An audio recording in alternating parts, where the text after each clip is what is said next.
का मैथमेटिक्स का chapter number 4 quadratic equation की एक्सरसाइज 4.2 का क्वेश्चन नंबर 5 और क्वेश्चन नंबर 6 करेंगे। इसकी पिछली वीडियो में आपको मैंने ये सारे क्वेश्चंस बताए थे और आज हम करने वाले हैं question number 5 and question number 6। Question number 5 में बोला हुआ है the altitude of A right triangle is 7 centimetre less than it's base. ठीक है, तो ये बेस है, ठीक है, डी नहीं है यहाँ पे। तो बोला हुआ है कि एल्टीट्यूड जो है हमारा राइट एंगल ट्रायंगल का, तो हम एक राइट एंगल ट्रायंगल बना लेते हैं पहले। ठीक है, ये आ गया आपका राइट एंगल ट्रायंगल। ठीक है, ये आ गया 90, ये होता है हाइपोटेन्यूज, ये होता है बेस और ये होता है परपेंडिकुलर। ठीक है, जिसको आप एल्टीट्यूड भी बोल सकते हो। ठीक है, तो बोला एल्टीट्यूड क्या है राइट ट्रायंगल का, 7 सेंटीमीटर कम है बेस से। और इफ़ द हाइपोटेन्यूज आपको 13 दे रखी है, फाइंड द टू साइड्स, मतलब बेस और परपेंडिकुलर दोनों निकालना है आपने। लेकिन आपको एल्टीट्यूड दिया हुआ है तो आपको बेस नहीं दिया हुआ है, तो हम क्या करेंगे, let the base of the triangle be x centimetre. Okay, altitude क्या हो जाएगा,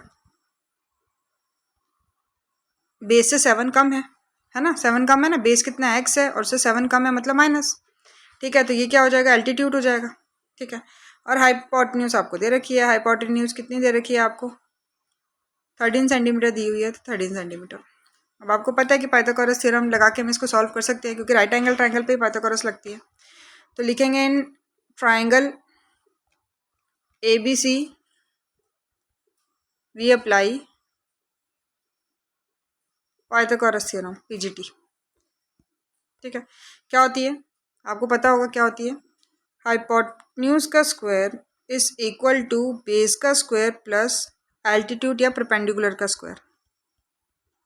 ठीक है, हाइपोटेन्यूज आपको दे रखा है 13 का स्क्वायर, बेस आपको पता है x का स्क्वायर है, एल्टीट्यूड आपको पता है x माइनस 7 का स्क्वायर। ठीक है, सॉल्व करो इसको। 13 का स्क्वायर कितना होता है, 13 को 13 से करेंगे कितना आएगा 169, x का स्क्वायर x स्क्वायर, यहाँ पे लग जाएगा a माइनस बी का स्क्वायर, क्या होता है a square minus 2ab plus b square. a square मतलब x का स्क्वायर माइनस 2ab मतलब 2 इंटू a क्या है x, b क्या है 7 प्लस b का स्क्वायर मतलब 7 का स्क्वायर। ठीक है, ये हो गया 169, यहाँ पे हो गया x स्क्वायर और x स्क्वायर क्या हो गया 2x स्क्वायर हो गया, माइनस 2 इंटू एक्स 2x को 7 से करेंगे तो 14x और 7 का स्क्वायर कितना होता है 49। ठीक है, अब इसको उधर ही शिफ्ट कर दो सबको, तो ये बन जाएगा 2x square minus 14x plus 49 और ये प्लस का इधर आएगा तो क्या हो जाएगा माइनस 169 इक्वल टू 0। तो आपका ये हो गया 2x square minus 14x plus minus minus. ठीक है, तो माइनस किया इसको तो कितना आया 120 और बड़े में माइनस है तो माइनस इक्वल टू 0। अब सब 2 की टेबल में आते हैं तो 2 से इसको क्या कर सकते हो आप, डिवाइड कर सकते हो। ठीक है, और सिंप्लीफाई कर सकते हो। ये 2 और 2 कैंसिल हो गया, यहाँ पे x स्क्वायर हो गया, ये हो गया 2 7 जा, तो यहाँ पे 7x हो गया और ये 260 जा। ठीक है, और यहाँ पे 0 को जिससे भी डिवाइड करते हो 0 आता है। ठीक है, अब आपने स्प्लिटिंग द मिडिल टर्म करना है। आपको पता है कि फर्स्ट और लास्ट को मल्टीप्लाई करेंगे तो कितना आना चाहिए, फर्स्ट में 1 है तो 1 को 60 से करेंगे तो -60 से करेंगे तो कितना आएगा -60 आएगा। ठीक है, और ऐड करेंगे तो कितना आना चाहिए -7 आना चाहिए। तो आपको पता है कि -12 और 5 को लेंगे तो कितना आएगा -60 और -12 प्लस 5 करेंगे तो कितना आएगा -7 आएगा। तो 2 नंबर हमें मिल गए।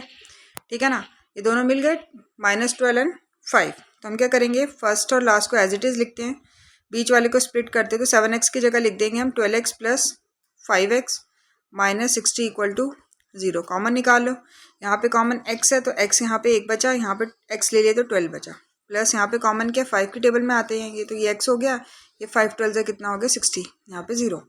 ये हो गया एक x माइनस 12 अंदर वाला। ठीक है, और एक हो गया x प्लस 5। ठीक है, इक्वल टू क्या हो गया 0 हो गया। ठीक है, तो एक x की वैल्यू कितनी आ गई 12 और x की वैल्यू क्या होगी -5। -5 नहीं होगी क्योंकि बेस क्या होता है, बेस एक तरह की लेंथ ही है तो वो कभी भी नेगेटिव नहीं होती है। इस वजह से हम क्या लेंगे, x इक्वल टू क्या ले लेंगे 12।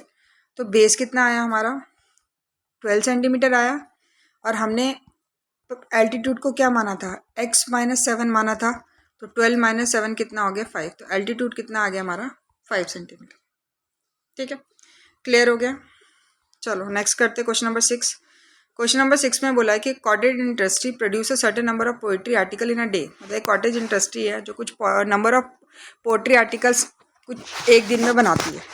It was observe on particular day, एक पर्टिकुलर डे लिया उन्होंने, तो cost of production of each article was 3 more than twice the number of article produce on that day. मतलब कि जो कॉस्ट ऑफ प्रोडक्शन था आर्टिकल का उस दिन क्या था, 3 ज़्यादा था जो नंबर ऑफ आर्टिकल प्रोड्यूस किए उसके डबल। ठीक है, if the total cost of production, और टोटल कॉस्ट ऑफ प्रोडक्शन कितना 90 है, तो हमें बोला कि find the number of article produce on and cost of production. तो नंबर ऑफ आर्टिकल्स निकालने हैं हमें, ठीक है, और कॉस्ट ऑफ प्रोडक्शन निकालना है। ठीक है, हम ले लेंगे कि let the number of articles क्या हो जाएंगे, नंबर ऑफ आर्टिकल्स प्रोड्यूस भी एक्स हो जाएगा। ठीक है ना। अब कॉस्ट ऑफ प्रोडक्शन क्या है, हमें क्वेश्चन में दिया हुआ है कि कॉस्ट ऑफ प्रोडक्शन क्या है पर आर्टिकल, दिया था कि 3 more than, तो 3 more than मतलब plus twice the number of articles, twice the number of articles क्या लिया एक्स, एक इक्वेशन क्या बन गई 3 + 2x बन गई। ठीक है, अब आपको क्या बोले कि टोटल कॉस्ट दे रखी है, टोटल कॉस्ट आपको कितनी दे रखी है, टोटल कॉस्ट आपको दे रखी है 90 दे रखी है। टोटल कॉस्ट कैसे निकलेगी, number of article multiply by cost of production. तो नंबर ऑफ आर्टिकल कितने हैं एक्स, और कॉस्ट ऑफ प्रोडक्शन क्या है 2x + 3 है। ये किसके इक्वल दे रखा है, 90 के इक्वल दे रखा है। ठीक है, अब इसको सॉल्व करो, ये हो गया 2x² प्लस ये हो गया 3x, ये प्लस का इधर आएगा तो -90 = 0। ठीक है, अब फर्स्ट और लास्ट को मल्टीप्लाई करना है तो 2 × -90 तो कितना हो गया -180। अब दो नंबर ढूंढने, इनको मल्टीप्लाई करने पे 180 आई और ऐड करने पे क्या है 3 आए। ठीक है, तो आपको पता है +15 और -12 अगर मैं लूँगी तो 15 12 180 होता है और -180 आ जाएगा। और अगर मैं +15 और -12 ले रही हूँ तो यहाँ पे देखो प्लस माइनस माइनस तो 3 हो गया और बड़े में प्लस है तो +3 भी आ गया। ठीक है, तो मैं क्या कर सकती हूँ 2x², इसको लिखूँगी मैं +15x -12x और -90 = 0। ठीक है, अब कॉमन क्या दोनों में x ही कॉमन है, तो यहाँ से x ले ली, यहाँ पे बचा 2x और यहाँ से x ले ली, यहाँ पे बचा 15। सेम ये इनमें कॉमन क्या है, इनमें 6 कॉमन हो जाएगा। कैसे, क्योंकि अंदर यहाँ 2x चाहिए, तो 6 × 2 = 12, 2x और 6 15 से कितना होता है 90। लेकिन यहाँ पे माइनस है, यहाँ पे प्लस है, तो ये प्लस हो जाएगा क्योंकि खोलेंगे ब्रैकेट तो यहाँ माइनस ही आएगा क्योंकि माइनस प्लस माइनस होता है। ठीक है, ये आगे एक x - 6 और एक ये आगे 2x + 15 = 0। ठीक है, अब यहाँ से आपको क्या मिल गया, x = 6 मिल गया। ठीक है, और यहाँ से क्या मिलेगा 2x + 15 = 0। तो 2x = क्या हो गया -15 हो गया, तो x = क्या हो गया -15/2। तो नंबर ऑफ आर्टिकल नेगेटिव नहीं हो सकते, ना ही फ्रैक्शन में हो सकते हैं, तो हम क्या लेंगे x = 6 लेंगे। ठीक है, x के लिए था हमने नंबर ऑफ आर्टिकल्स लिए थे, तो नंबर ऑफ आर्टिकल्स हमारे कितने आए 6 आए। और कॉस्ट ऑफ प्रोडक्शन क्या लिया था हमने, कि कॉस्ट ऑफ प्रोडक्शन क्या आया था हमारा, तो हमारा कॉस्ट ऑफ प्रोडक्शन क्या आया था, कॉस्ट ऑफ प्रोडक्शन कितना आया था, ये आया था। यहाँ पे 3 + 2 x की जगह क्या आ गया 6, तो 3 + 2 6 से कितना हो गया 12, तो 12 और 3 कितना होता है 15, तो 15 लग रहा है एक आर्टिकल पे। ठीक है, एक आर्टिकल पे 15 रुपये कॉस्ट ऑफ प्रोडक्शन भी लग रहा है।